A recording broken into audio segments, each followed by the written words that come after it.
anything yet. I have a bunch of seedlings that are going. I'm waiting. I'm still worried we're going to have another frost. So tentatively waiting. Can understand that. Smart man. Dominique. Good morning. My Earth Day baby turned 1 yesterday, and we figured out how to get our 88 and 94-year-old grandmothers on Zoom remotely for her little birthday party. So that was great. Yay! Congratulations. Happy birthday. Jasmine. Hi, everyone. Good morning.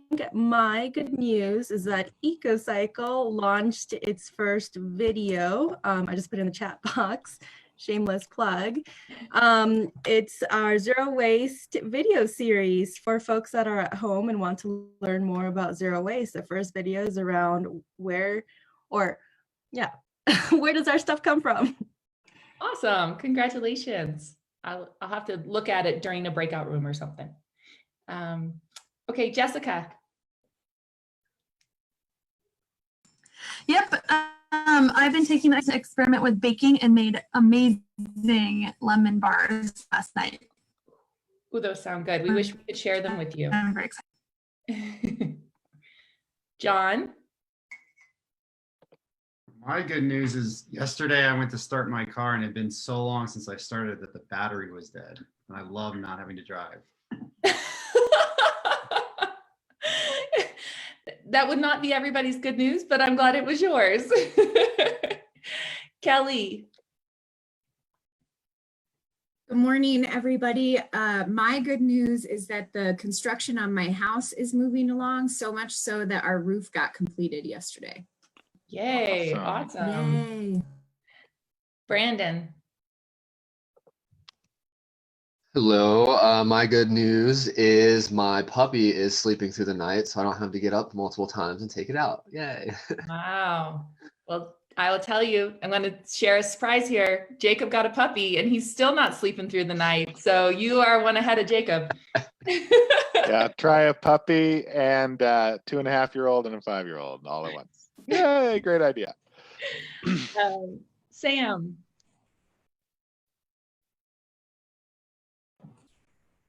Sam, I know you were there. All right, Sam, we're going to come back to you. Stephen. Good morning, everyone. My good news is that we are actually having a reoccupancy webinar tomorrow, and we have almost 170 people signed up for it. So we're very excited about that turnout. Awesome. Pete. Yeah, good morning. I love tulips and all of my tulips are out. It's to see spring. As mine are too. It's beautiful. Jennifer. Well, inspired by this group, we got our bikes fixed and got new tubes. So I've been riding all over the place. So thank you all. I'm really enjoying it, especially with no traffic, because that was the thing that got me off the road in the first place. Sam, I'm going to come back to you. I see you there.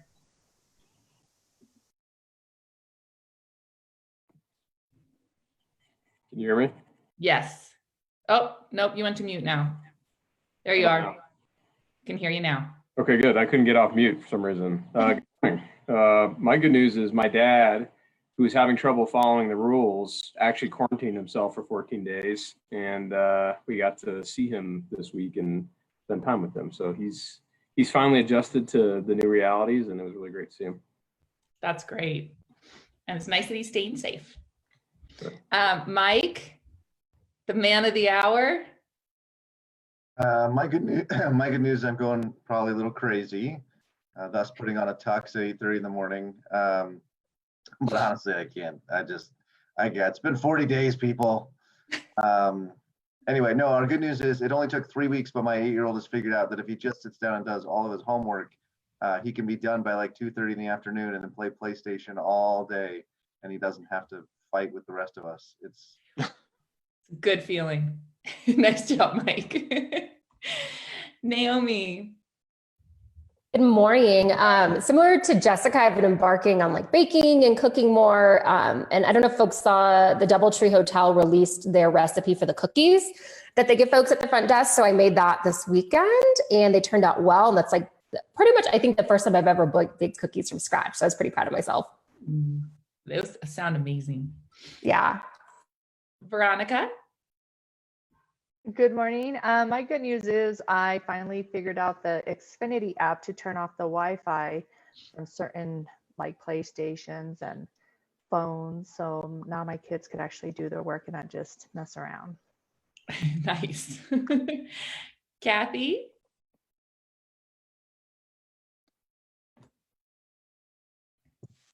Sorry, having a hard time unmuting myself. You're fine. I am excited that one of NAOP's largest events of the year, the Rocky Mountain Real Estate Challenge, which is a competition between the graduate students at CU and the graduate students at DU on a development project, will be going forward next week virtually. The teams had their internal competitions, and so we have the 2 representative teams. We're learning all kinds of things about Zoom, how to be able to put judges in secret separate rooms where they can have their deliberations. And we're doing a large panel on how development is continuing to happen in this Twilight Zone world we've sort of fallen into. So we're very excited about that. Great, congratulations. Emily? Hey everyone, good morning. My good news, I think I mentioned a few weeks ago that we're under contract for a house, our first home, and we actually closed on Monday and got the keys and are officially in. So it's been really fun and exciting to get to kind of realize that dream. And you know, we're doing little projects and working on a couple little things before we officially get in the house, but just feeling really lucky that we were able to make it happen despite, you know, a lot of scariness and uncertainty right now, but feels good. It's a big milestone. We're in the house. That's awesome. Congratulations, Emily. You got a lot of thumbs up and applauses around the screen. So. Patty?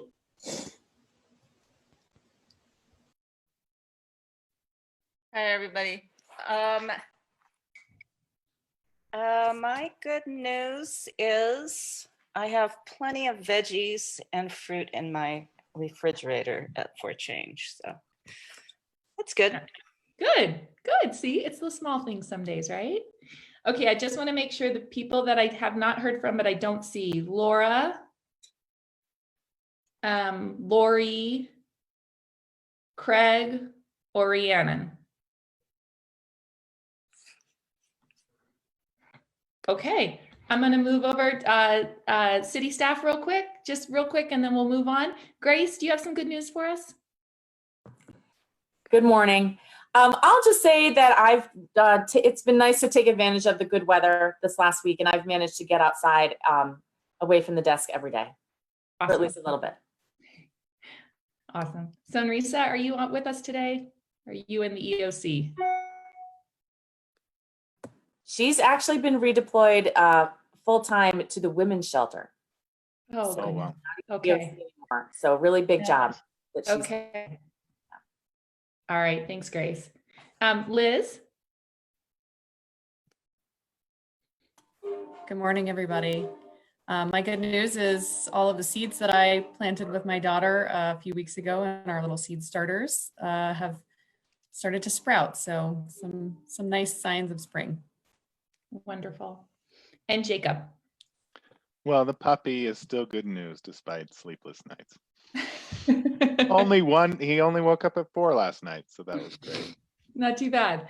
Okay, everyone, we got through that in 11 minutes. I think that's pretty good, and we started the meeting on a positive note. All right, I'm to say hello to everybody. This is Seth.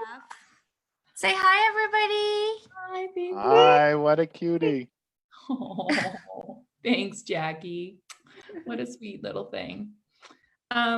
Okay, everyone, I'm going to go through.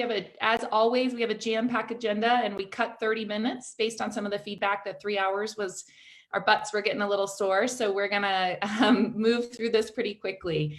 So we are going to move after our welcome. We're going to move into kind of the current context. So really, we're gonna hear from Council President Clark and Evan Dreyer from the Mayor's Office, who are going to kind of provide some of the funding and the revenue context that we are now faced with. Liz is also going to then move us into some more about the revenue, some of the costs and the funding options based on what we know now. Then we're going to move into, we have a guest speaker today, Jeremy. We'll introduce him in a little bit, but Jeremy is going to really help us re-envision maybe some of our climate solutions in support of economic recovery. So Jeremy is a partner over at Capwa. You all might remember Desiree, who was in our second meeting. So Jeremy is her partner and is really going to walk us through some visioning exercises around that.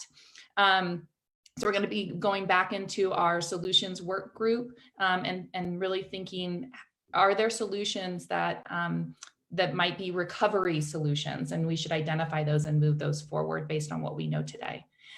Then Jacob is going to close out the meeting with talking a little bit about the revenue subcommittee update, knowing that didn't quite go the way we had planned, thanks to COVID. And so how are we reworking that piece of the revenue aspect of the task force's work?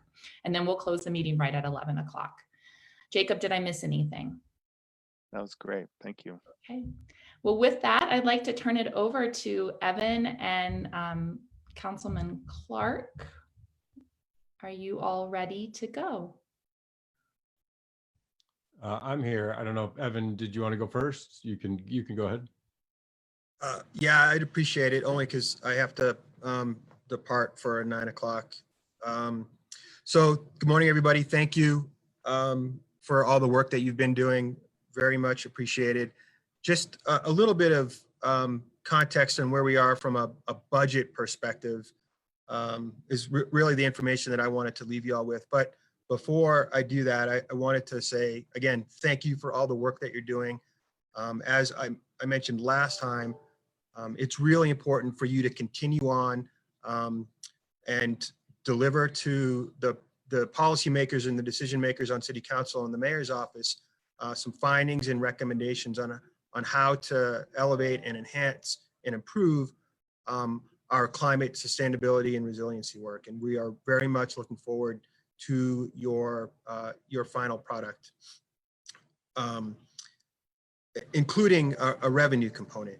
I think that it will be extremely helpful for us to see what your recommendations are and what your guidance is on how we might be able to pay for them.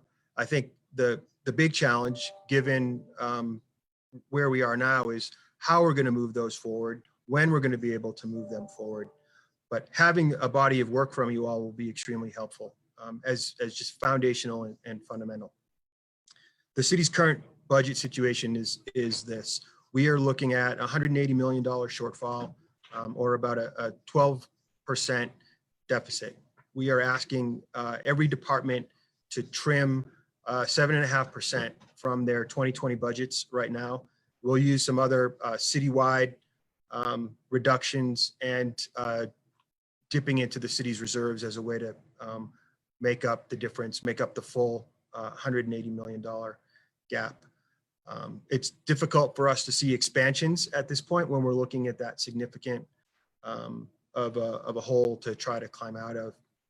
That said, I'll just circle back to what I said a couple of minutes ago, which is it will be important for you all to deliver to us a roadmap on how we can get there. When we can get there will be a little bit more challenging and perhaps subject to the economy, perhaps subject to how voters are feeling.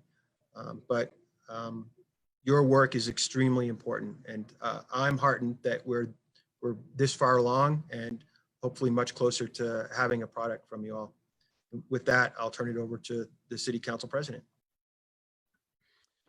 Thanks, Evan. And I'll echo a lot of what Evan had said. I think it's a really hard task that this task force has right now, because this coronavirus situation, it seems to have devoured everything in everyone's life, and it's all anyone thinks about and talks about. And it's hard to imagine what life will look like a week from now, never name a month from now, or 6 months from now, or a year from now, or 5 years from now. And that really, is the charge of this task force, is to be coming up with recommendations that do what we need to do now, and next year and the year after that, to get us where we have to be to solve this crisis, by 2025, 2030, 2040, 2050 and beyond. And I think that that's going to be hard to try to look at this world that looks like this right now with coronavirus. But really, we have to continue to keep our eyes on the big picture of how do we solve this problem, and what do we do the things that we have to do now, and what is the cost of inaction now if we don't do those things now, just like things would have been cheaper and easier to do 5 years ago, 1 year ago, 10 years ago.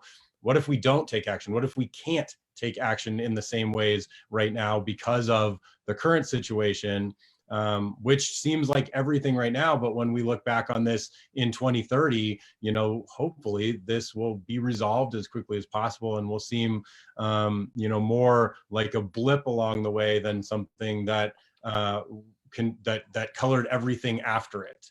And it may color everything after in some ways, but I really hope that this task force can find a way to grapple with that dynamic of, this is our world right now, and it is all consuming. And yet, how do we not come out with just recommendations that are fully, here are the recommendations of how to grapple with the problem in the time of COVID-19, because that time will pass. And what does that mean for us? And it's interesting. It's been interesting to watch the environmental impacts of stay at home across the globe, and what of those things do become a part of our way of life, and what of those things evaporate when this crisis is resolved and we're back to normal carbon emissions. So I just think that it's very difficult, and I'm very grateful that we have such an awesome group of people who is here to grapple with that. And my hope is that you do really dig in and grapple, not just with what does this work mean right now, but what does this work mean in the bigger picture, in the bigger context. And so what does that mean for what we have to do right now? And if we do have to put some things on the shelf and delay some things because of this current crisis, how much more urgent do those things become? How much more expensive do they become? And so what are the recommendations for what we have to do when things are a little bit back to normal and the economy is plugging away again? So again, thank you all for everything that you're doing. It wasn't an easy task, an easy problem to solve before all of this, and it got more complicated and it got harder with all of this. And so your work is more important than ever right now. We've seen firsthand through this, the economic impacts and the people impacts of a crisis like this. And what we're facing when it comes to climate change is on orders of magnitude larger than what we're dealing with now. And we're seeing it play out firsthand, that our most vulnerable communities of color, are being disproportionately impacted now. And so I think that this is even hopefully gets us more fired up to come up with those solutions, and for you all to put forward to us those ideas, policy and funding, on how do we move forward to prevent and avoid the worst that comes along with climate change, especially if we don't do things and do them quickly and do them aggressively. Great, thank you. Questions for Evan and Council President Clark?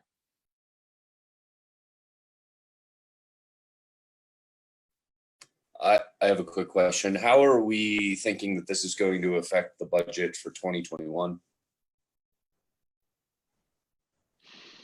We don't know yet.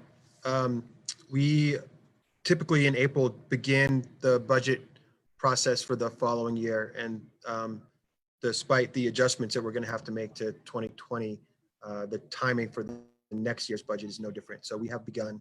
I think we're anticipating some linger effect, but I don't think we know the effect yet. I don't have any of the percentages or dollar amounts for 2021 like I just provided for 2020. Brandon, was that you who had your hand raised, or did you put it down for a reason? I had a similar question. So the 2021 normally starts in April. Is that pushed back? Do you know how long it's pushed back till you start that process? No, we're starting now. So we're trying to do adjustments to 2020 and preparation for 2021 at the same time. Councilman Hines, did you have a comment? I saw a chat. So yeah, this is Chris Hines. I think that this is an opportunity. I think that, you know, I try to look at, I mean, COVID is a cloud, and I try to look at silver linings in clouds. And I think that this is an opportunity for us to see what we can do quickly when we really get motivated to do something quickly, when we start telecommuting, when we start working from home. And I'm not trying to say that everything about COVID is good, because most of it's bad, but I see this as an opportunity to see how, or for us to look at satellite data, or just go outside and show each other, ourselves, and the world what we can do to help our habitability on the planet if we try, if we really put forth effort. And I mean, obviously, our stay-at-home model right now is very costly. So is our model that we had even just 2 months ago. And so I see this as an opportunity to, you know, redefine what normal is. And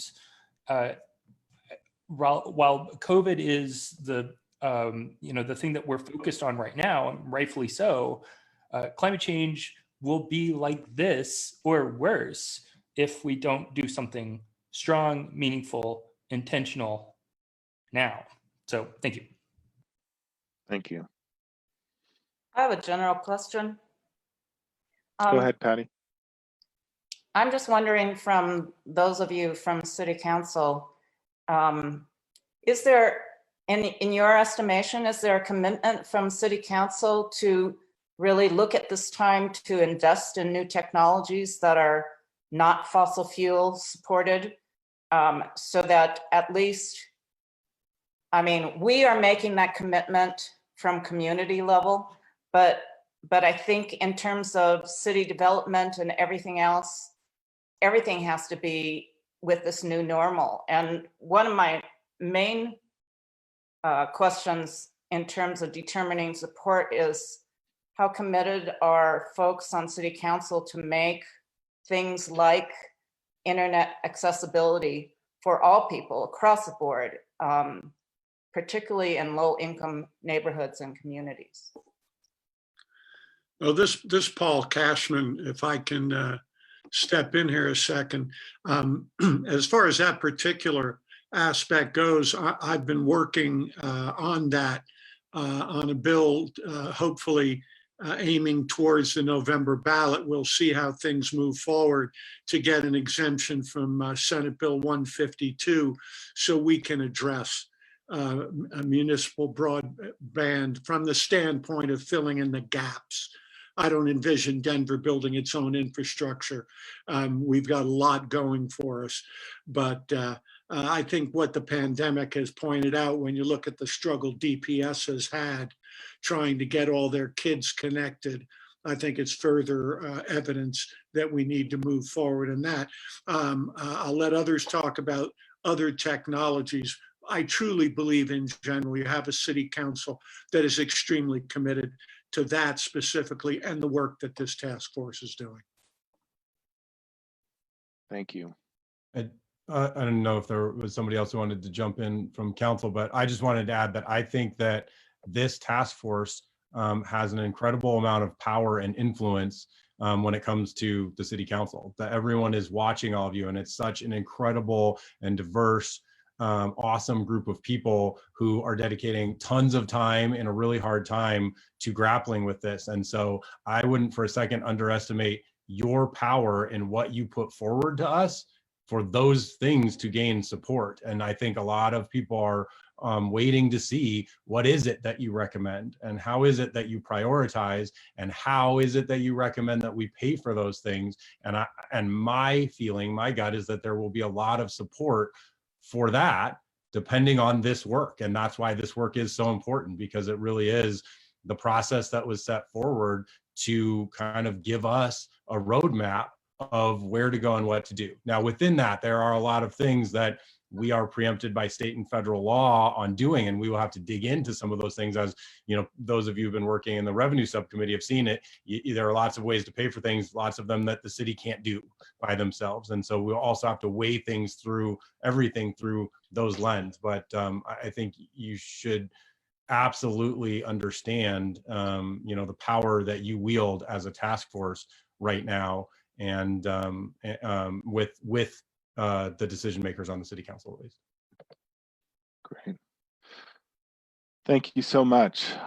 Any other last questions? And then we'd love to turn it over to Liz to talk about the structure of this part of the recommendation. Jacob, this is John. I have one quick. Go ahead, John. And I guess all of the city council members, as we start to think about economic stimulus coming out of this and all the different things, whether it's capital projects or other sort of incentives, how do we make sure that climate change is in the forefront of that conversation? I don't see any of the other council members immediately jumping up. I think, again, it comes down to what recommendations that you guys make, and I think you're gonna jump into that conversation a little bit today from the agenda, it looks like. But I think that's the power, is have that recommendation, get that recommendation out as soon as you all can come to some determinations, and weigh the public process that's going on over on the website, and get to those recommendations, the better, because I think that is the power, is that as a group, this is your recommendation. I think it's certainly something that those of us on city council are watching for. I don't see Evan anymore. I think he had to step away. Love to hear his perspective on that, but I think that it's already part of the conversation. But again, this is the group that was put forward to put those recommendations through. And while there are clear disadvantages to meeting and deliberating during this time, there are also advantages in that, you have possibly new and different opportunities on the table that weren't before, and opportunities to make recommendations that are specific to this time frame, and opportunities that can be taken advantage of now. I'd say one other thing, Chris Hines again, sorry, I don't have my camera on. I think also, if we can get Frank Locantori to stop propping up the energy industry with buying the oil futures, I think, that's a bit of a joke, but I think that also gives this committee some additional opportunity, because Colorado is an energy state, and by energy I mean oil and gas, not renewable energy. Although we're moving that direction, having oil futures below zero, and that's an opportunity for us to say, we need to make meaningful change. We need to invest in renewable energy. We need to invest in training people to get away from fossil fuel development, because as we see, having to pay someone to take barrels of oil is not a long-term sustainable business model. And if it's happened once, it can happen again. And so I hope that to President Clark's point about we can't do it all on the city level, I hope that our state and federal folks are noticing that too, because I hope that accelerates the interest in retooling and retraining our legacy fossil fuel folks into renewable folks, or wherever else they can go. It's not an easy transition. Otherwise, we would have already done it. So that's it. Great. All right, this is Councilman Flynn. If I could pop in with my quick good news is I found a 20-year-old mugshot of myself I could use for my profile picture. But I want to remind folks that We don't know what a new normal is yet, because what we're seeing right now is the result of extreme disruption to people's lives. And what we're seeing right now is a result of possibly 25% unemployment coming down the roads, and an intense, massive number of evictions and relocations and disruption. And so I wouldn't look on what we're seeing today as a new normal. We don't know where that road is going to lead. So I just want folks to keep that in mind. Thank you. Great, thank you.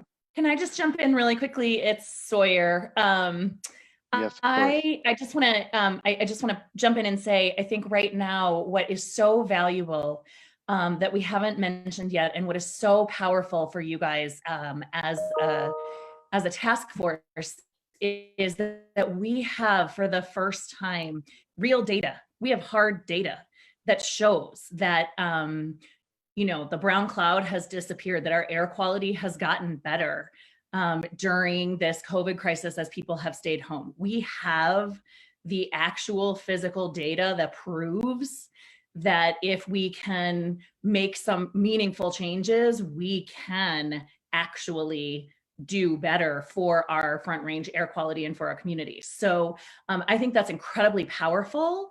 I think that is the hook that we need to really then make this meaningful change from here on forward. So that gives you the power to then do what you want to do, right? To make these changes and to say, look, we now have the information we need to show that we can do these things, so that it's worthwhile to make these investments, because we know that there is value at the end of it, as opposed to before, where maybe there was question about whether there was value at the end of some of the investments that we were making. So I think that's really powerful, and I think that just gives you as a task force so much more power to be able to make these meaningful recommendations to us, and to really make the argument that what we are doing here is so valuable and really has the power to create change in the Front Range and in Denver. Thanks. Thank you, Councilwoman Sawyer. That's my councilwoman. All right. So Frank, last question, and then we'll turn it over to Liz. Yeah, not so much a question. I just wanted to, piggyback on some of the most recent comments, which is, these are uncertain times, and so that's always a challenge for very clear reasons. But in uncertain times, being able to have a very clear and far-reaching vision and persistence and perseverance is of the utmost importance. And so I think it's important for us to take Council President Clark's message of that we have that we have power really to heart, because we don't know what the new normal is, but we are sitting in the chairs and have the opportunity to create that new normal based upon the vision that we see and how persistent and rigorous we are as we move forward on this. Thanks so much, Frank. All right, Liz, are you ready? Ready. Well, it sounds like people are really excited about the conversation we're going to have today, because I think this is exactly the direction that we are headed in.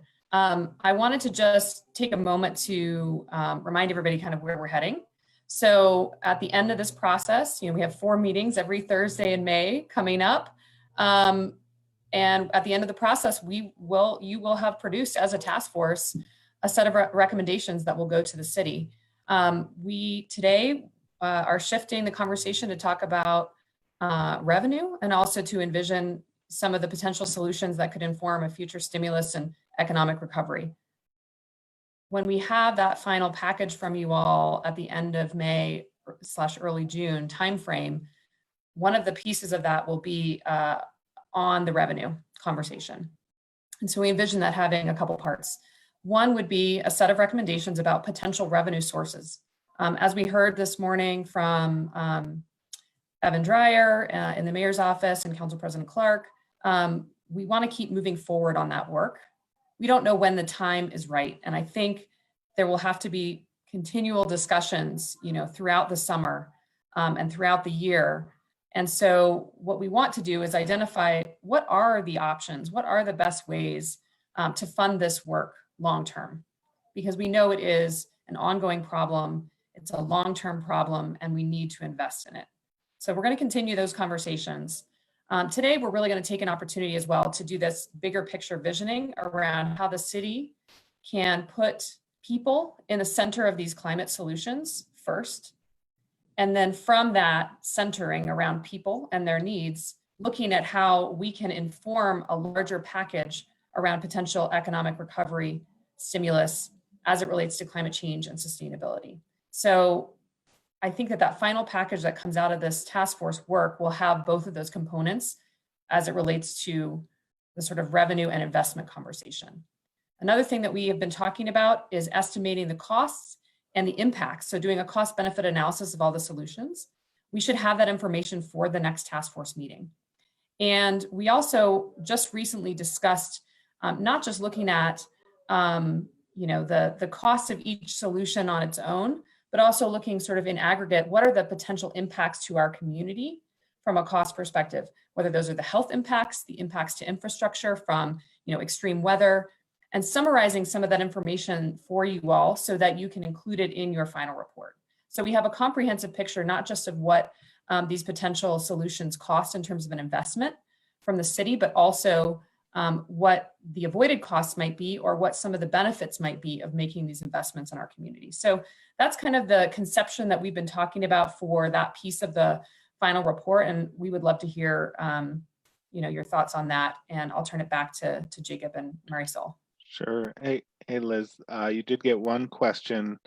Will the cost benefit analysis include externalities like public health? And this reminds me about our discussion and asking the task force about a cost of no action. Right. And whether that would be something the task force would like the staff to put something together on that. Do you want to talk about that? Yep. So I think given the time frame that we have through the end of May, what we would like to do and what we would propose to do would be sort of a white paper summary of existing research on a lot of these, both the solutions as well as the impacts that we are seeing already in our community. There's actually been a lot of really, really solid academic work that's been done in this space. For example, CSU researchers did a report called Gasping for Air, and it was on the health and economic impacts of increased asthma attacks and emergency room visits for children and adults, the missed days of school, the missed days of work.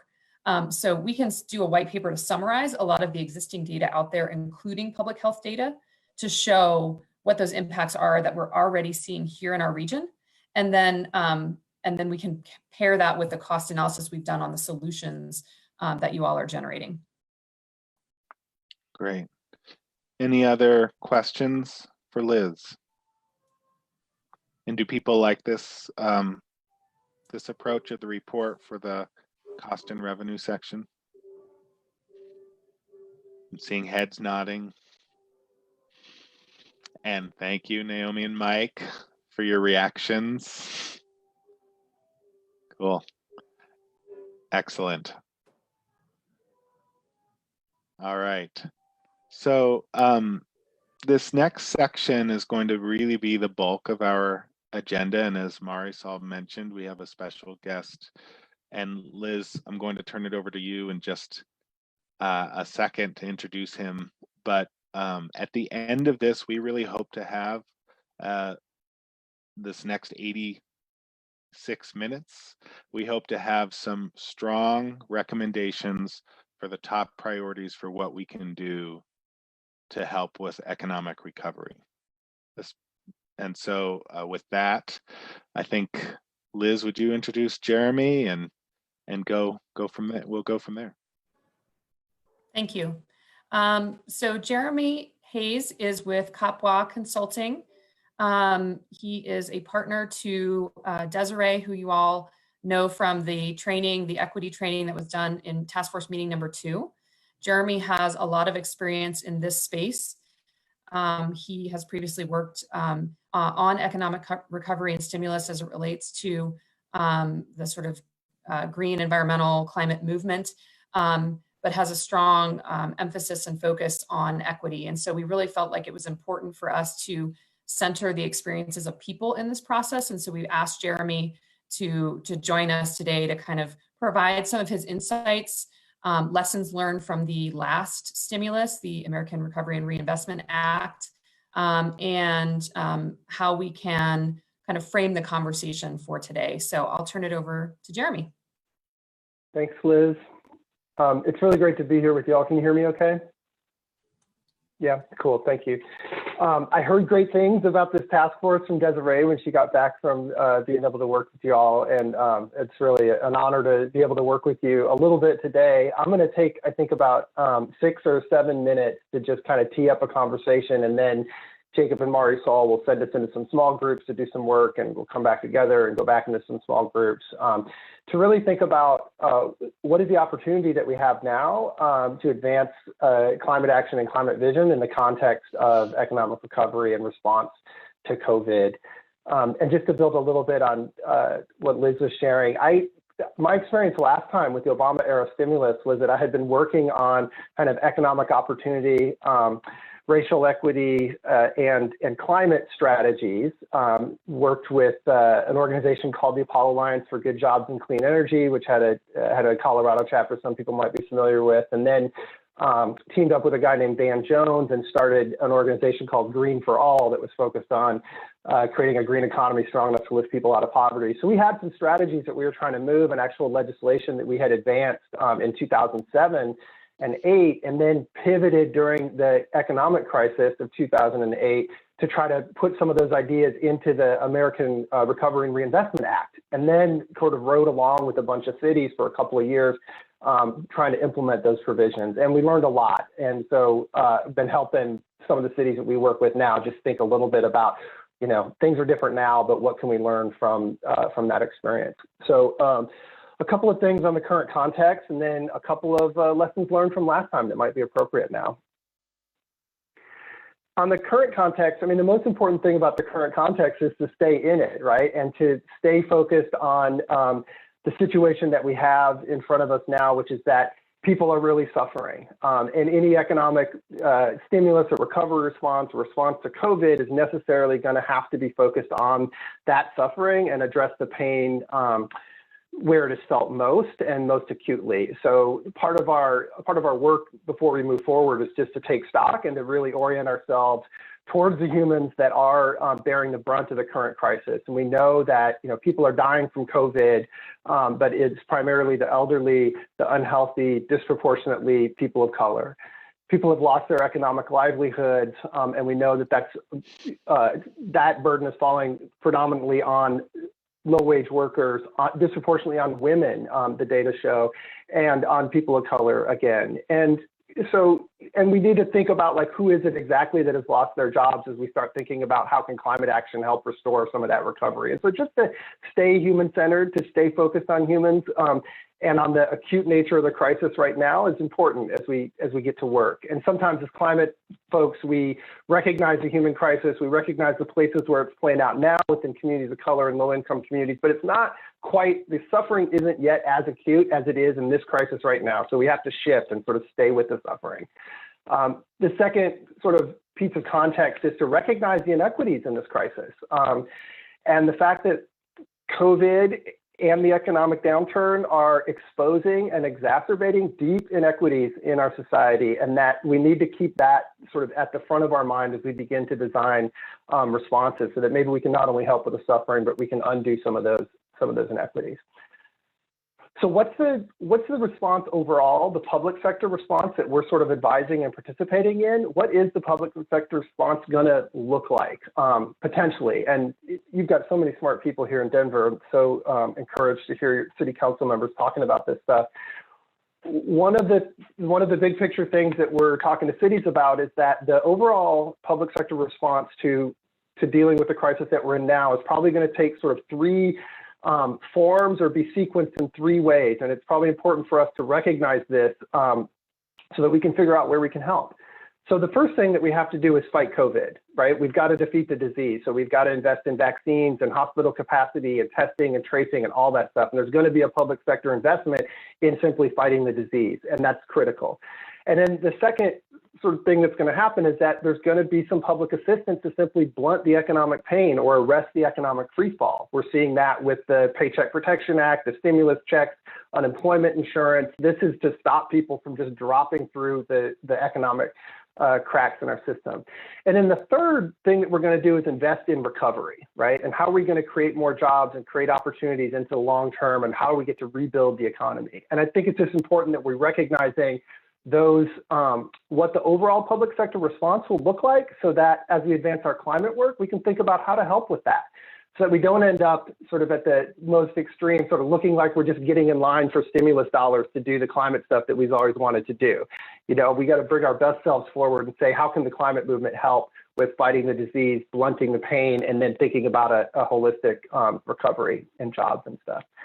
So given that context, human suffering, deep inequities, a multifaceted public sector response, where do climate mitigation strategies fit in? How can we help? How do we continue the work of lowering emissions while also staying human and responding to this pain? And I've got 6 quick observations from the work that we did last time around that might be helpful now. And then we'll bust up into groups and see what you all got. So the first one is that in times of crisis, we need to get more bang for our buck. We need to layer outcomes, right? Intersectional problems require intersectional solutions. We can't have siloed solutions. We don't have that privilege anymore. So we really got to be thinking about, like, how can our programs to mitigate climate also help with health and economic opportunity? And how do we begin to layer that stuff? So simple examples from the last time is that we combined weatherization assistance program dollars, which went into homes to lower, to make low-income homes more energy efficient. We combined those programs with lead and asthma and green and healthy homes programs, right? Trying to serve people's direct needs right where they were by layering in our climate actions with some public health and other actions. That's one observation. The second is a little more general, and it's that it was important for us to keep equity at the center of the investment work that we were doing in the American Recovery and Reinvestment Act, recognizing that failing to plan for equity is equivalent to planning to fail on equity, right? These systems self-perpetuate themselves. The crises reinforce and compound inequities. We're seeing that with COVID right now. And we just need to continue to think about who's burdened, who gets the benefits from our actions, and how might our climate strategies inadvertently exacerbate existing inequities, or how might they actually mitigate them?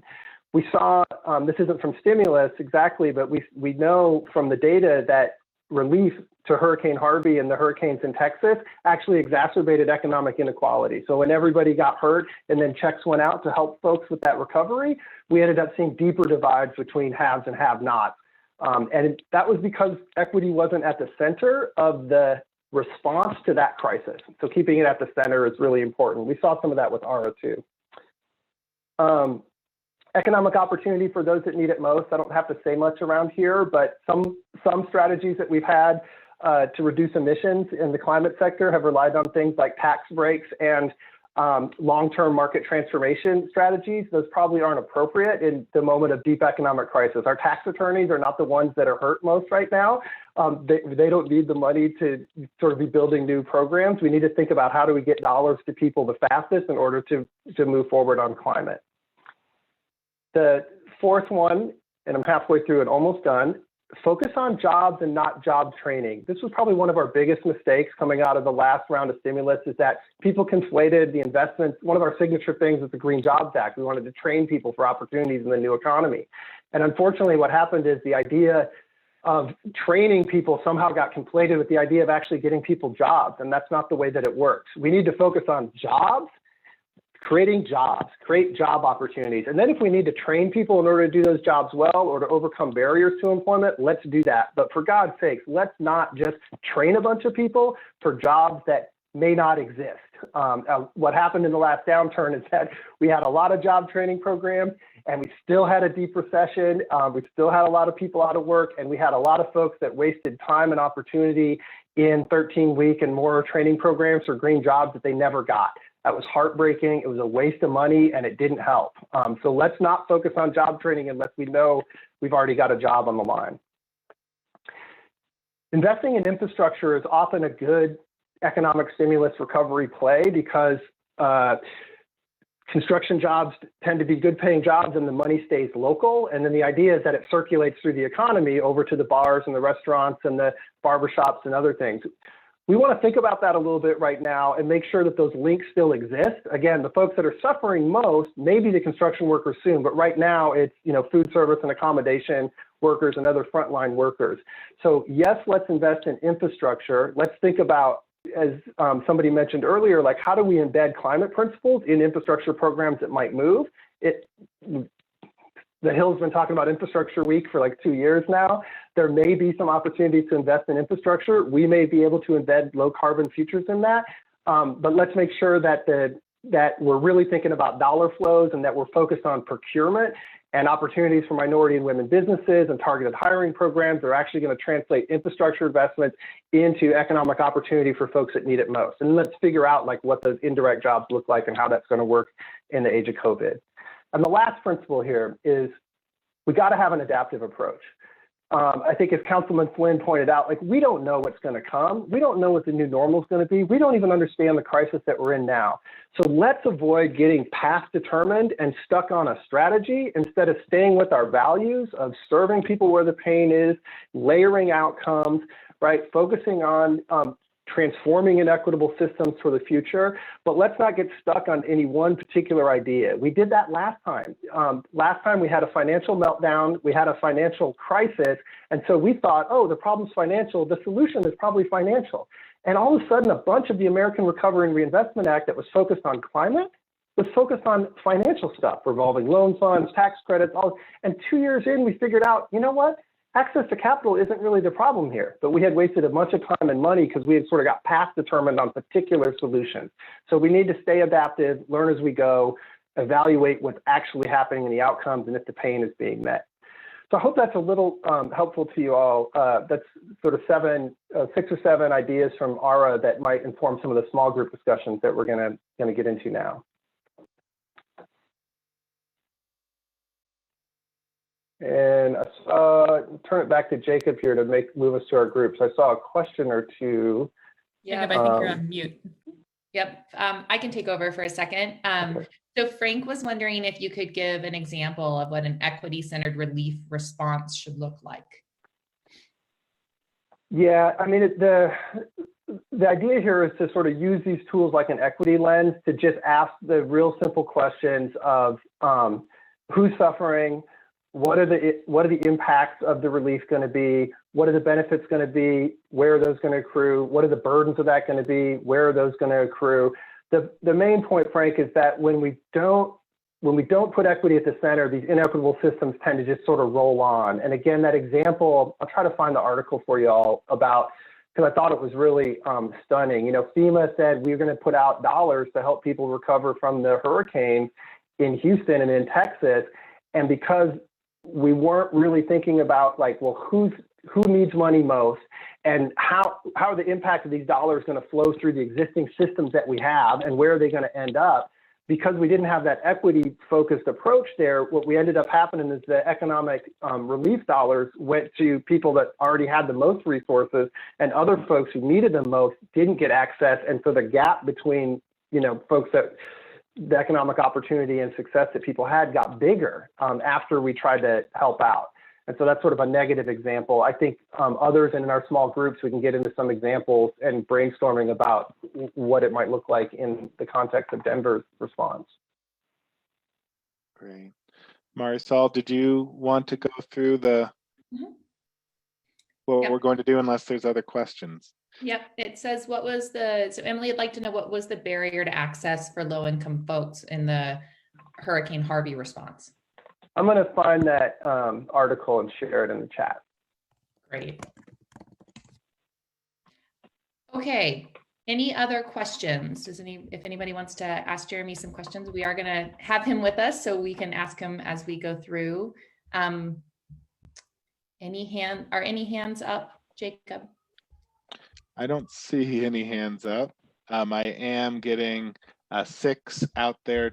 Apparently it didn't copy 6 over for some reason.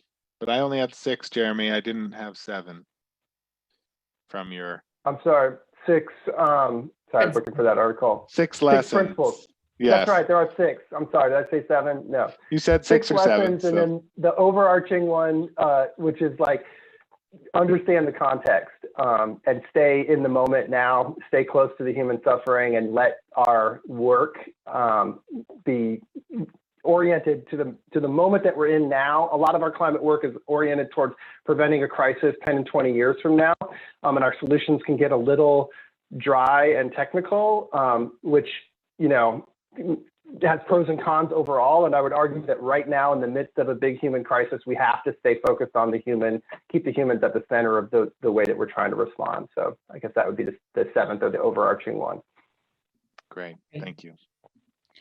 Okay, everybody. So here is what we're going to do now. Let me go through the next 70 minutes for you so you know where we're going. Jacob gave you a little bit of a heads up on this before we started today.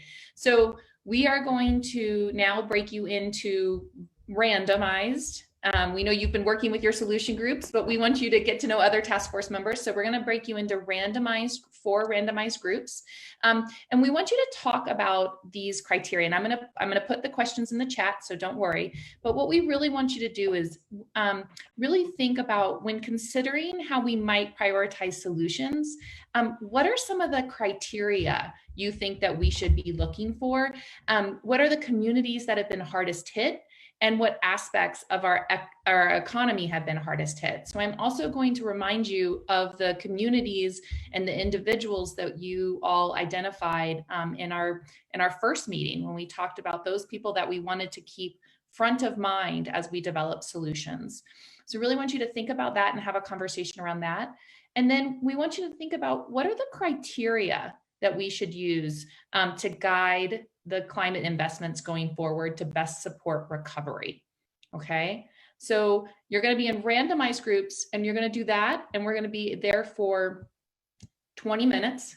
Then we'll bring you back, and we'll call all the different criteria. We're looking for no more than 5. If your group has 2 or 3 criteria, that's great. We're not looking for a laundry list, but just really want to dive into that criteria you believe we should be using. And then after that, we will take that criteria, and you'll go back to your solution groups, and you'll really look at all the solutions you've created and think, which of them should be prioritized due to the current situation and to support economic recovery using the criteria we've established? And then, are there other investments that are not on your Trello boards that you think we should be considering if there is a stimulus to support economic recovery? Okay, so that's what we're going to be doing for the bulk of the rest of the meeting. Okay, so before you go into your small groups, here are the 2 questions. And again, remember, these are going to be randomized groups. Oh, I had it copied. Hold on, do this again. Well, Marisol is doing that, just as a quick reminder to Jeremy, Liz, and Marisol, and Naomi, since I'm going to be working with the audience for a second, to record these small groups so that we can post those after the meeting. I've given you all permission. We're going to send the task force members into the small groups first, check in with folks, and if any folks who are listening in want to listen in the small groups, we'll of course put them into those small groups for listening. Okay, there we go. Sorry, my cutting and pasting was not working today. There is question 1, and that's in the chat. I am now going to copy over the personas, the individuals and the communities that you wanted to keep in mind that we had established in meeting 1. You may have additional ones now that have come out based on, we've seen this play out in real life now because of COVID. So that's the first question, and then I'm going to copy over the second question for you to consider, and we give you some examples that you might want to consider. Okay. Are there any questions of what you are to do for the next 20 minutes?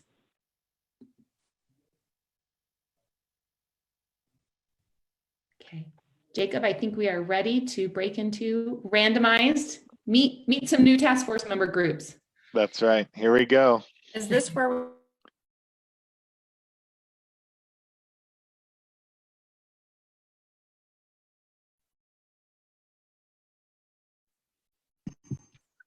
Hello. Hey, Jessica, I think you might have joined late. Sorry, my internet went out, and so I.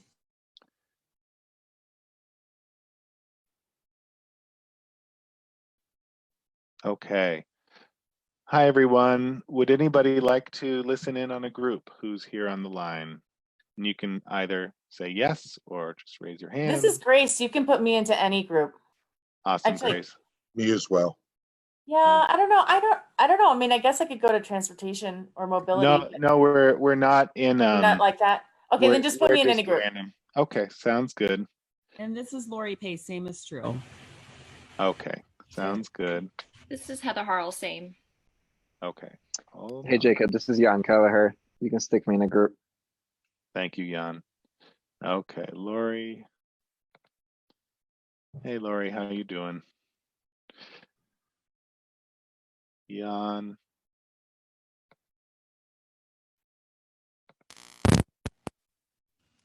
And Sonrisa, hand This is up. Kendra. Can you put me in a group, please? Of course, Kendra, hold on. And Kevin, was that you who indicated you wanted to be in a group? Yes. Kendra.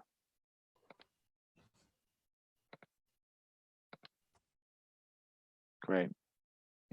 And it looks like Ian, thank you for raising your hand. Anybody else? Yeah, this is Katrina. Celeste. This is Kathy Guile. Could you put me in a group, please? Sure, of course. Jacob, this is Julie Saporito. If you could put me in one, that would be awesome. Thank you. Be happy to. Yeah, Craig Eicher too, Jacob. Hey, Craig, welcome. Thank you. Me too, please. This is Lynette. Okay. Jacob, this is Katrina. If you could put me in a group, I can't figure out the hand raising, but I'll learn. That's okay. We welcome back. And sorry, it was I missed one person who said me too, please. Lynette with Council District 11. Okay, great. I read Council District 11, didn't get to that. Okay, here we go. Yeah, Jacob, this is Connor Hall. If you wouldn't mind putting me in a group, that'd be great. Of course. Thank you.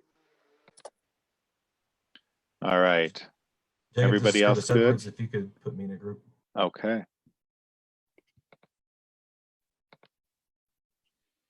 Hey, Jacob, I don't know if I got put in a group. It's Heather Harrell. Hey, Heather. Here you go. All right. Everybody else good here? Okay, I'm going to go join a group myself. We'll be back in just under 20 minutes. Thanks, everyone.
People will be joining in about 40 seconds.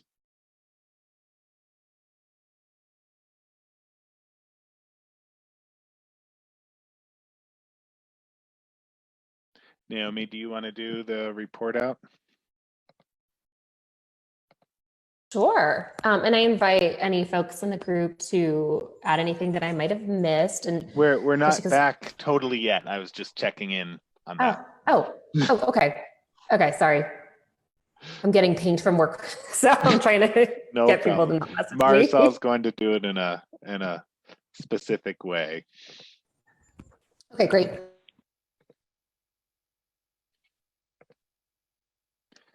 Hey everyone, Marisol, you're on mute.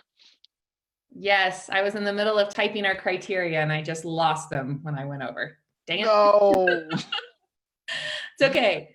Welcome back, everyone. I don't know about the rest of you, but ours was a pretty rich discussion. We would love it if we could hear from, so we're going to do this one a little differently in the interest of time. I'm going to have one group report out their criteria. If you had the same type of criteria, if you could please either with your actual thumb or with your virtual thumb, give us a heads up. We're going to go through all the groups, but we just want to build on instead of repeating. So if you already have the criteria, let's just get that down that most groups had it, and we'll build on the criteria. Okay. Which group would like to go first?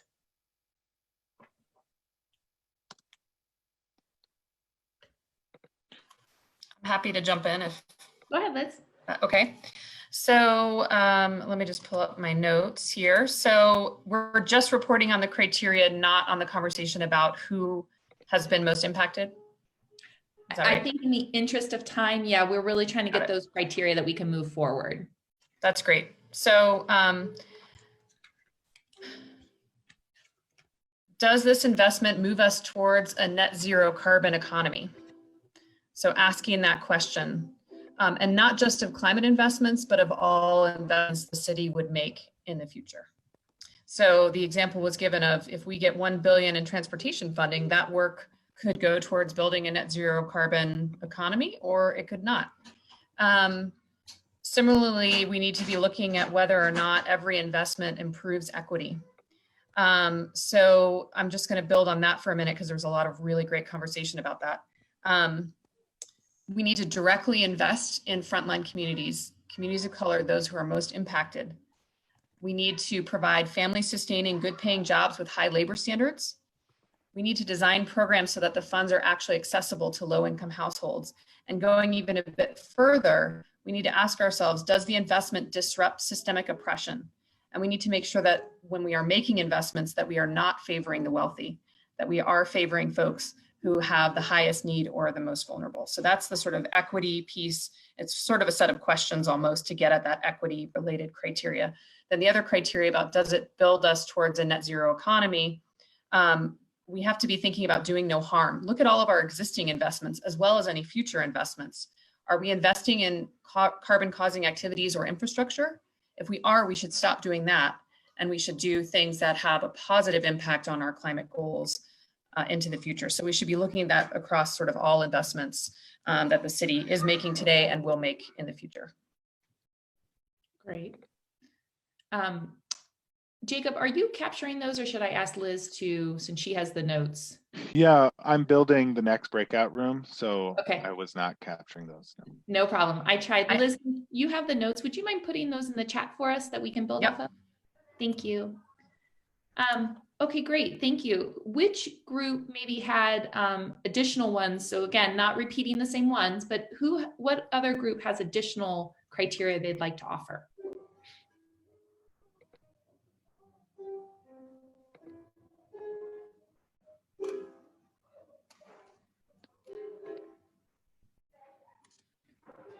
I know our group, I don't know, Patty, Pete, Veronica, our group talked, one of the criteria we talked about is solutions that shift the responsibility away from it being the individual's responsibility to it being more a systemic, a government, especially in this time that we put a lot on the individual to make changes.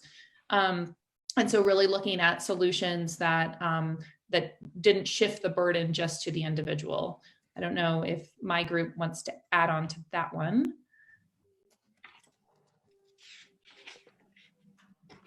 And then the other criteria, thank you, Emily.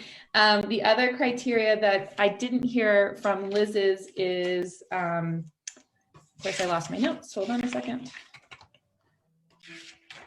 That our group talked about is really prioritizing solutions that give people, so that do give the individual the tools that they need in order to make really smart climate decisions. So for example, prioritizing solutions like Wi-Fi for global Wi-Fi, because then more people can work from home. But if you don't have access to that, you aren't able to make that choice. And so that was just one tool, but really looking, when you go back to your Trello boards, looking for solutions that give people the tools they need, because not everybody has the same tools at their disposal. Stephen, I don't know if you want to add to that, or Pete, my group. I think we were just concerned that, you know, how can people really react to some of the situations if they're not able to obtain the information that's being, you know, we rely on technology so heavily these days to provide information, whether it's through email or whether it's through, you know, social media or whatever. And if people at their homes don't have access to be able to receive the information that we're trying to educate them about, then that's where we were feeling like that gap, one of the gaps, I should say, that we need to fix. Okay. Great. That was our group. There were 4 groups. Did any other additional criteria that the other 2 groups would like to? Oh, Jennifer? Our group, you know, because we run a lot of these programs, one of the things, you know, we talked about was kind of what exists and how can we use existing infrastructure and existing programs as part of the criteria to really think about those investments, and then also focusing on small businesses as much as we focus on, you know, individuals in those vulnerable situations. And another thing that came up was really investing in like local businesses as part of this moving forward, rather than just sort of building the infrastructure within a city. While that's important too, we really need to have this kind of long-term lens on where these kind of investments would go. So those were the additions. Great. Jennifer, would you mind adding those to the chat? Sure. Thank you. And there's one group that's missing. Did you have any additional criteria you'd like to put out there that your group discussed? Marissa, I think generally what everyone shared kind of covers it. One idea we came up around was just truly that need for transportation access for all. So making our existing transportation system free for everyone to ensure that people have access and can use it, and it's not a cost barrier for them to use. So I think that's covered in some of the other criteria. Great. So as soon as, Jeremy, do you wanna add it? Just one. Yeah, I'm so sorry, Jennifer, if you mentioned this when I was responding to this message, but Jasmine, you had this criteria about the circular economy and materials reuse, which I thought was helpful. Did that make it in there? It was just that idea about investing in the capacity to kind of take care of our own stuff within Denver creates more jobs here. And the example was recycling. Instead of shipping them out, you know, we could build things to do them here. But that idea, the circular economy, I thought was a criteria that seemed like it could rise up. Great, thank you. Any other additions? Marisol, Jennifer, Jennifer also mentioned about the accessibility of support to individuals being in the form of grants, not loans, because of the fact that the loan process can become complicated for those who are the most severely affected. Great. Wonderful. Other ideas that came out of the groups or that you're thinking of now that you think as we move forward and start to prioritize some solutions, given the potential stimulus and recovery, that you would like to get out there? Marisol, this is John. One thing that we didn't talk about in our group, but the comment about transportation just flagged is, I know that RTD has had a hard time because of their ridership going down and funding for hiring drivers. And so it might be a way, we talked a lot about making sure that stimulus dollars went directly to paying for people's jobs and getting people back to work. And so mass transit's a big deal, potentially trying to fund RTD to hire more bus drivers, and so that we can get more transportation out there. Right. Great addition. John, would you like to put that in the chat for us so we capture that? Thank you.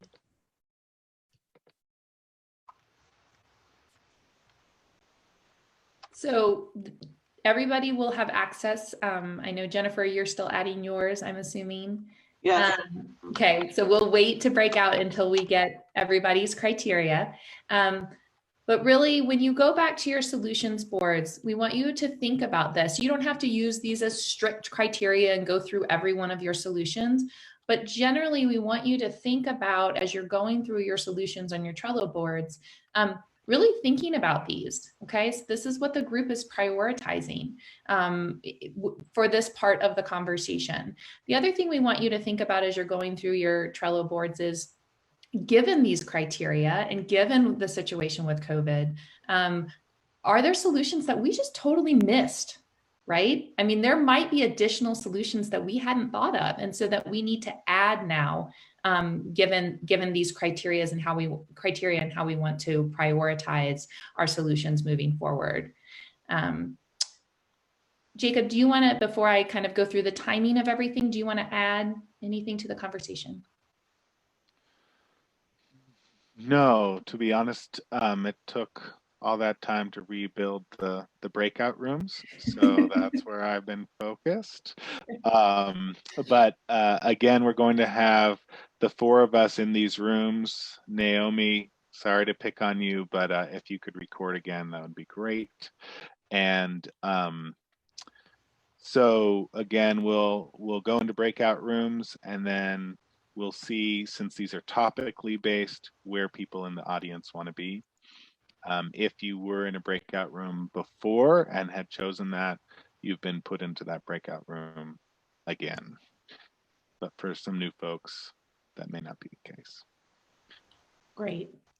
So I'm gonna now chat. Can I just say one thing, I guess? So I don't know if you said this or not, Marisol, but just to underscore, we don't need a laundry list of solutions here.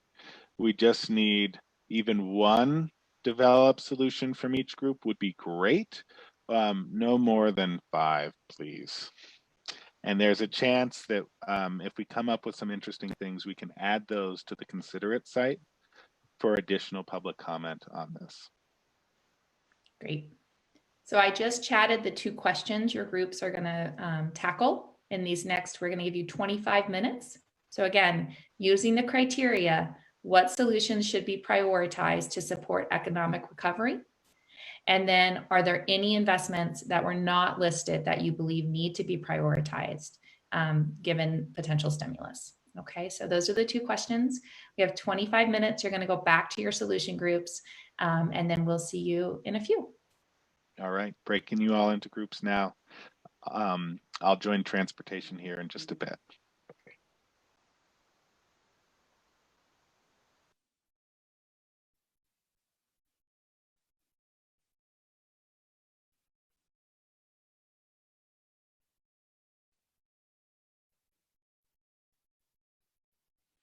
Hey, everyone. Hey, Jacob. Sorry, Jessica. In the wrong room. Oh, which room did you want to be in? Buildings, please. Okay. Thank you. I sent you because I wasn't quite sure on you. Hold on. No problem. Where did you go? Which room were you in? Buildings.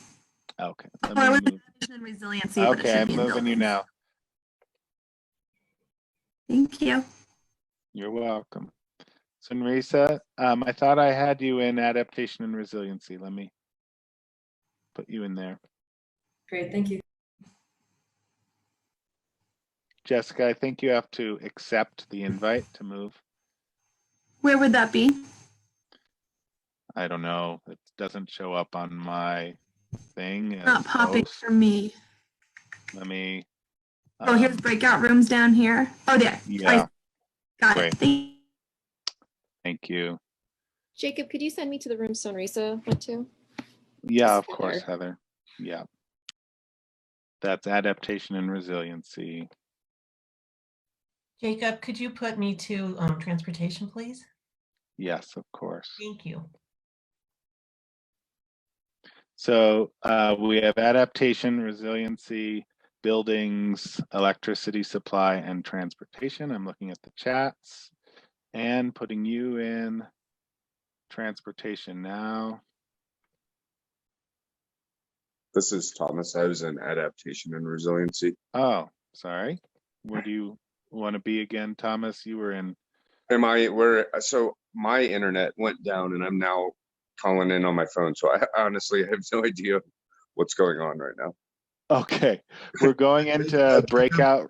We're going into, yeah. Jacob, I'm currently on a conference call on another issue, so I'm just muting the conversation here right now. No problem. So you know, I still have it up on my screen. Okay, thanks. Thomas, we are looking at our Trello boards and any other investments and determining what solutions would be best to serve recovery. So remind me of which breakout room you were in. Adaptation and Resiliency. Okay, great. There you go. You should have an invite. And Jacob, I'll go to Adaptation and Resiliency too, if you don't mind. Sure. Thank you. Okay. Everybody else good here? Jacob, this is Black? Kendra. Yeah. Where would you like to be? Asking you to put me in buildings, but I guess I didn't have my mute off. Okay. Okay. Thanks. Here you go. You should have the invite. All right. I'm going to go join transportation.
Welcome back, everyone.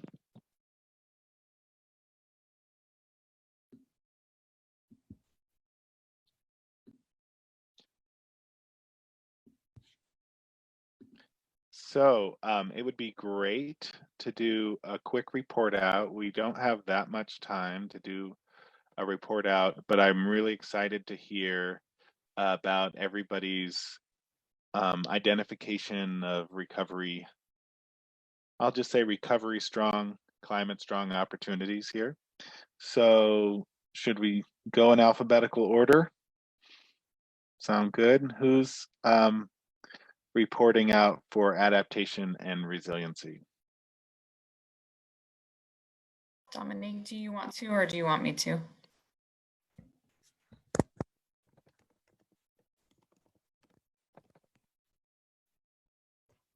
think you're on mute.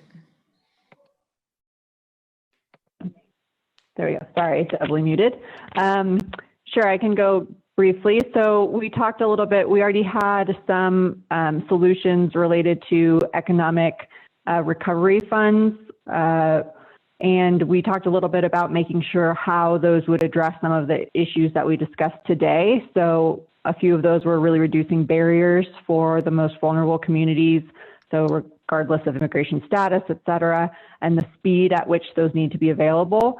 And then we also talked specifically about a new small business fund that would keep people employed in small businesses that could be redeployed to address the current crisis. So an example would be restaurants right now that don't have much business and have laid people off, but if they could keep their employees working and could work instead as sort of a food pantry, taking the wholesale level food that they get delivered and making it available for families in smaller, more appropriate portions. And then at the very end, we also just talked about a climate resilience jobs program, knowing that there would be a lot of investment that we're talking about throughout all of our solutions that will create jobs because they're big infrastructure programs, they're sort of big community development programs, food supply, circular economy, et cetera. And so that is a big opportunity to create good jobs for vulnerable communities. So making sure we're hiring people from the communities that will be most affected by climate change impacts, but then also the people who most need good jobs. So people who have faced unemployment, et cetera. Great. Any quick clarifying question or red flags in what Dominique shared with all of us?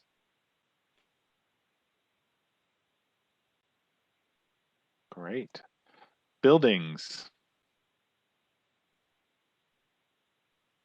Yeah, let's just give adaptation and resiliency. Can we get a little energy? Maybe just a round of applause. Thank you. Yay. All right, buildings.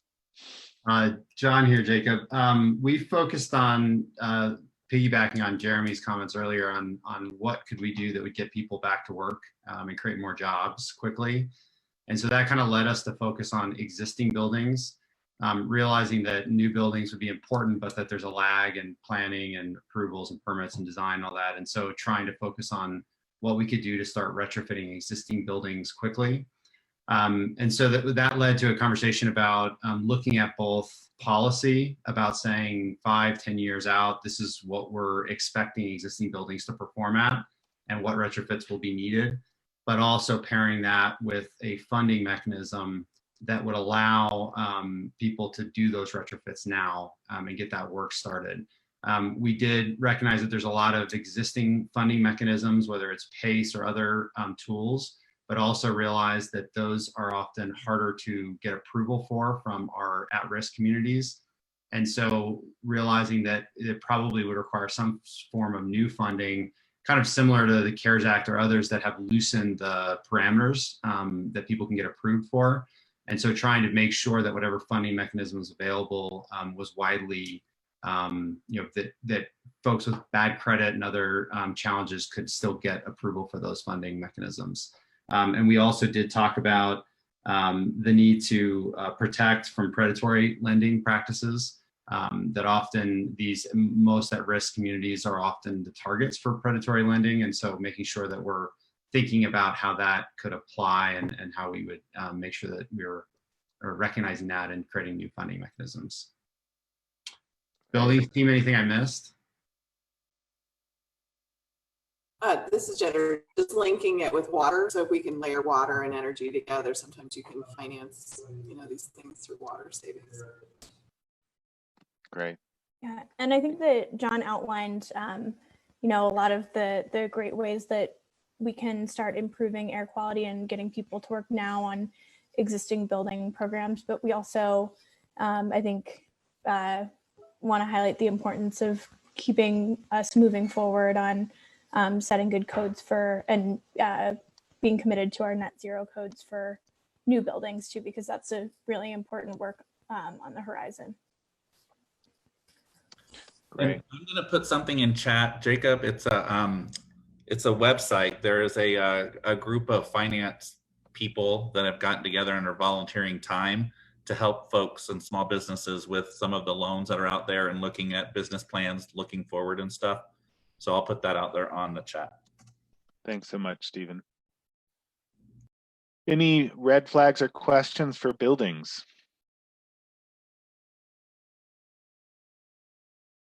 Okay, let's do a round of applause, virtual or sound. Thank you. Yeah, there you go. Thanks, Frank.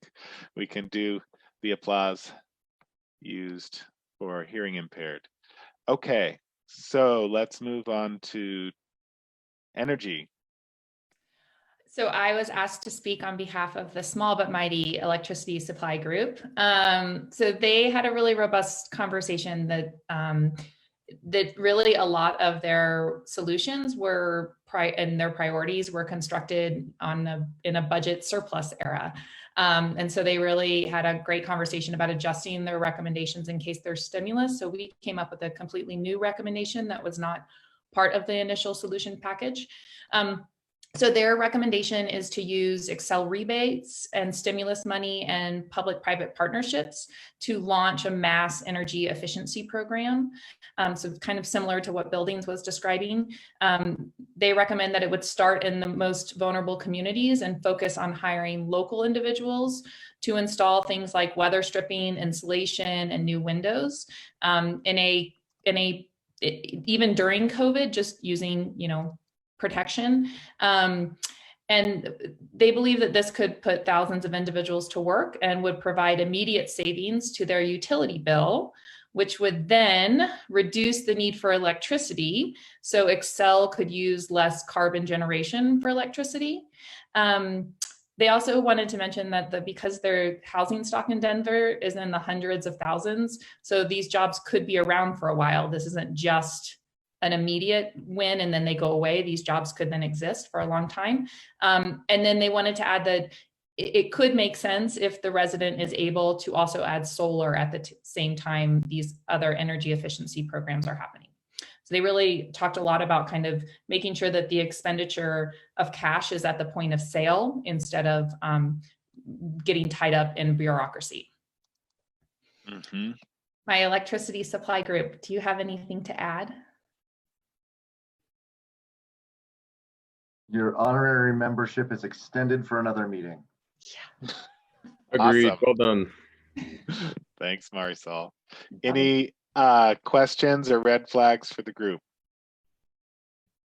I would just reemphasize that if there's any dollars going to these programs, that they also be made available, dollars that are complementary to the efficiency and the renewables that cover health and safety improvements in the home as well. So we heard earlier about, weatherization programs that did that, looking at, mold remediation, looking at making sure that you're testing for carbon monoxide in the home, making sure that you're testing for radon, you're removing lead, so that it's allowable to use grant funds for that purpose alongside the efficiency and the renewables. If you don't do that, what happens is a lot of those folks will have conditions in the home that need to be repaired before you can do the efficiency or the renewables. And if the funds don't cover that, then those things don't happen. Mm-hmm.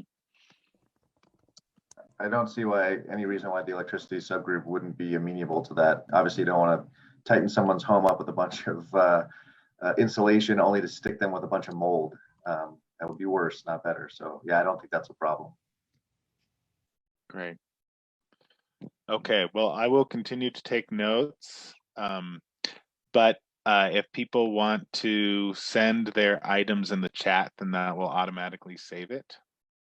Jennifer has a question. Jennifer, go ahead. I just have a comment because this is the work that we do, and this is great. This is exactly what we've wanted to do for a long time.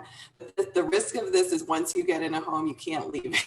Like, you really need to understand that the state of housing in vulnerable communities in Denver is bad in a lot of cases. And you really need to kind of think about loosening up a lot of things around this in terms of permitting and citizenship and all of the things that complicate this. And I think it's absolutely the right thing to do. But it is, you can't just go into it lightly. You can't have a bunch of people going into homes doing this. You got to do it with a lot of thought and attention. And I think the scaling of this model of the Green and Healthy Homes would be amazing. But just a little warning on that. Great. Thanks so much, Jennifer. Is that a friendly word of caution accepted by the energy group? Thank you. All right, well, let's give energy a round of applause. There's a lot of similarities with buildings. I think that's great. So I think what we'll want to do is maybe afterwards through the notes, create a combined recommendation for that we might be able to put on the considerate site. And so Narisa, the snaps button is in reaction, the reaction at the bottom. Okay, so now let's go to transportation. Peep and Naomi. Yes. Okay. So we focused on a few areas. Transit, as we discussed in the larger group before we went into breakouts, we agreed with the idea of investing dollars to help with the recruitment and retention of drivers because we know that is a need. So maybe directing stimulus dollars to directly support that. We also talked about moving a little bit quicker, potentially with electrifying the bus fleet, if there's an opportunity to draw dollars down for that specific purpose. We also talked a little bit about infrastructure. So building off of the shared spaces, car light streets that currently exist in Denver, maybe investing dollars to not only help with just the redesign and building out of streets to have more bike and walk infrastructure, but maybe even hiring carpenters or other individuals to help build planters or other types of infrastructure changes that could help with slowing down the streets and creating more of a people-friendly environment. Along infrastructure too, we talked about the need for more charging stations. So maybe investing dollars for actually building and placing those in the areas where we need them the most in Denver, especially those communities and neighborhoods that don't have access at all. And then one big idea that Pete brought up is this idea of a bike stimulus. So really looking at investing dollars. We know for some folks, especially with families, biking can be a challenge. So maybe investing in more pedicab drivers to be hired to actually serve as kind of bike taxi drivers to get people to places that want to bike, but maybe don't feel comfortable doing that on their own, especially for those younger adults. And then also looking at a model where we have dedicated streets where people can come to bike, but also there are vendors that can help with bike repairs, maybe building off of a festival type of environment, but having a dedicated space where people can come together, bike, but also having bike share programs that exist for folks. So trying to have all of that infrastructure and kind of support in one location. Anything that the group wants to add or amend to that?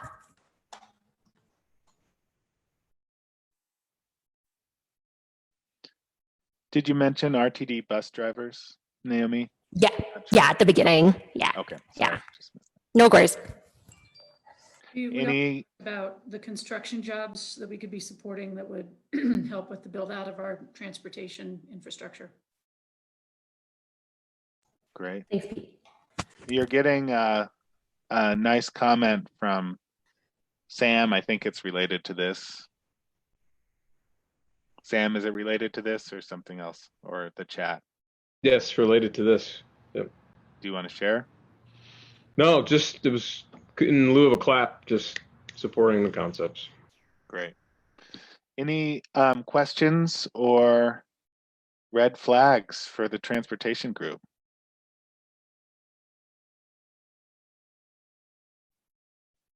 Awesome. Well, let's give them a round of applause. Thank you.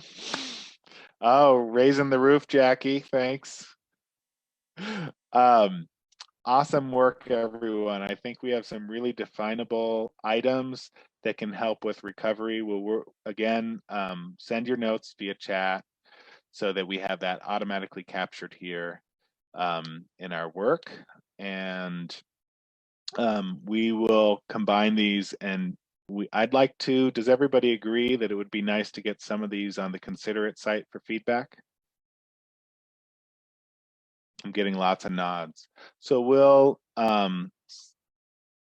today, we will send out an email that has a couple of these highlighted and ask for some quick turnaround feedback so that we can, as soon as possible, get some of these up on the opportunities section on the site. Liz, I see you nodding before. Do you have anything you want to share about that? No, that sounds great. Okay. So one part of the agenda that I was willing to let go in order to allow for this is a little more in depth about where we're at with the revenue subcommittee. But I think we can spend 5 minutes just giving a quick overview that Liz and I can share, and others from the revenue subcommittee can join in and share where we're at. And then we sent the criteria out. So if there are questions about the criteria, I think we can answer that. Liz, do you want me to go quickly, or do you want to talk through what we accomplished through the revenue subcommittee? Go ahead. All right. So we just had a couple meetings. One of the things that really stalled the progress of the revenue subcommittee is that, as you can imagine, city staff who were going to do the analysis for all of the revenue options have been really focusing on what Evan talked about at the beginning, how much cuts need to happen in the city and the like, and that has been occupying so much of their time that they have not been able to dedicate the time that we had hoped to really allow the revenue subcommittee to explore some of these options. So what we did with the revenue subcommittee is we developed a list of criteria.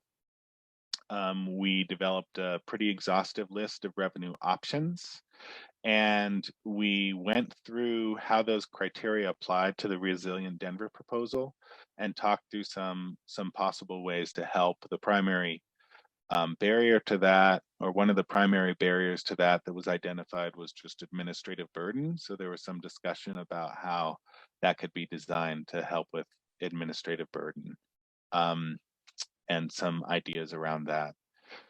So that is essentially the work as I recall. Liz and revenue subcommittee members, anything you want to add to that? Get the thumbs up from Liz. Anybody else want to add to that who sits on there? All right, so that's the real brief. I'm going to quickly share my screen so you can see the criteria here. I'll make that a little bit bigger. So these are the criteria we developed through feedback from the group. And a lot of these are self-explanatory. Obviously, political feasibility is really in flux right now. Hey, Jake, go ahead. I don't see your screen. Am I the only one who doesn't? I thought I selected it. Nope, it doesn't look like it took. Sorry. Hold on. Where did it go here? Thank you. Now do you see it? Great.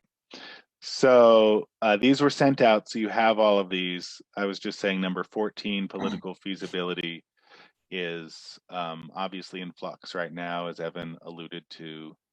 A lot in here about co-benefits and equity, and some concerns about Denver's regional competitiveness, the volatility as we've seen, and of course, does it raise enough money? So lots of ideas were generated that maybe won't raise sufficient funds for the plan that you've all put together, which we'll get into more next time.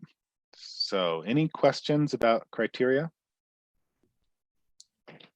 Anything that's concerning or needs to be shifted given current context?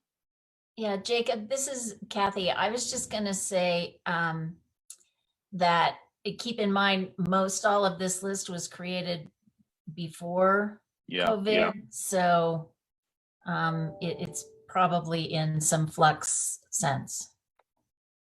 Exactly. Yep. This was created during our very first meeting, so quite a bit ago.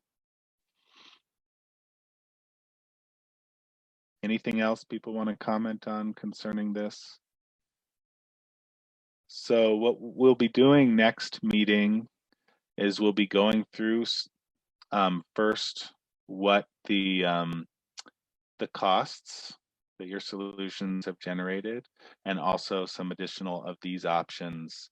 Following what both Evan and Jolyn said up top, we still need to develop some viable funding options for whenever it's the right time politically, whether that's this fall or some other time. So we'll be working through doing this together as a task force over the next couple meetings. Liz, did you have anything you wanted to add to that? No, that's great. Okay. So now we are 6 minutes from the end of our meeting, and we wanted to talk a little bit about the Considerate site and how that's going, and your engagement in that, any questions that you have. So I looked this morning, and it looks like about 500 people have at least accessed the site, and 80 or so people have made comments, at least one comment. So that's where we're at right now. We have about an 84% what they call bounce rate, which means if they navigate away from the page, then they haven't necessarily signed up, but they've seen the site. So that's where we're at right now with those. We're having a lot of great comments. We'd love to see some more task force participation in the site, looking at some of the comments that have been made, replying to those comments, even adding your own thoughts about the pros and cons of each of the proposals that you've generated, so that people see that and hear that see that you're listening to them. Thoughts, questions? I'm going to navigate away from screen share and just get a sense who here has signed up and created an account with the site. Awesome. Can't see everybody, but it looks like probably about 2/3 of folks. So any observations about the site, thoughts, concerns, participation? I'm seeing from Kathy, additional instructions on the site have been helpful in getting our folks to be able to navigate better. Any other thoughts, questions, observations? Something I noticed that was kind of weird is among the scale, I would hover over some people's, I guess, icons, and I'm a little bit unclear because some people were on the opposed side, but when I hovered over their icon, it said 100%. And then some people that were on the more like support side were like 65%. So I'm just not. So it's a -100 to +100 scale. So if you look closely, there's actually a minus sign, a negative sign before that, before the -100. Does that make sense? Mm-hmm. Other thoughts or questions? I wasn't following the negative language. Yeah, so if you hover over one of those sites, it gives a number, the level of support or lack of support. And so that's from a -100 to a +100 scale. So you'll see like -67, but it's sort of a thin font. So the minus sign, the negative sign, doesn't show up that great. Jasmine. So does that mean as like if it was 0, then it would be completely equal in dislike versus like? That would be neutral, exactly. Mm-hmm. Okay, thanks.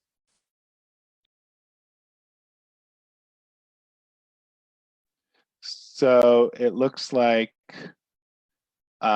Liz is asking all of the networks to encourage all of your networks to participate. We really want to boost these numbers as much as possible.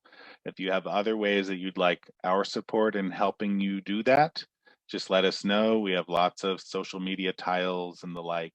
Please reach out to me and Marisol and Megan if you have her email, and we can help you reach out to your networks.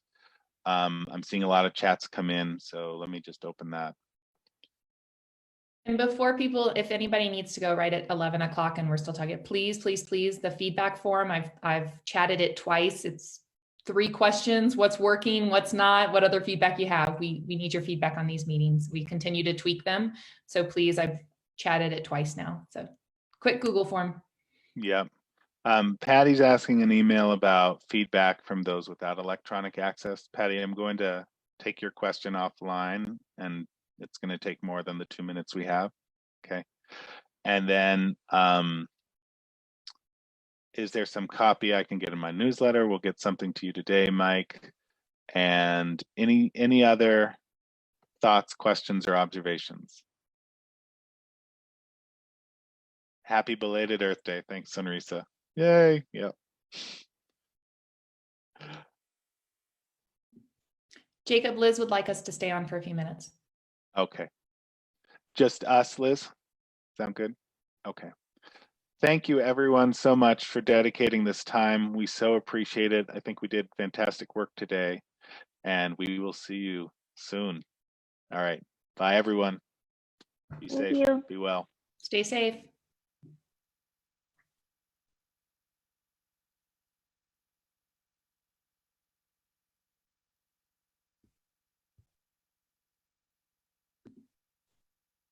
Hi, Sonrisa. Hey, Liz, do you want me to stay on or? You're on mute, Liz.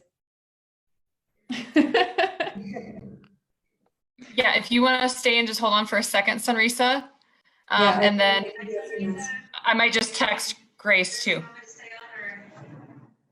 Hey, Jacob, hey. can you end the live stream? Oh yeah. Stop.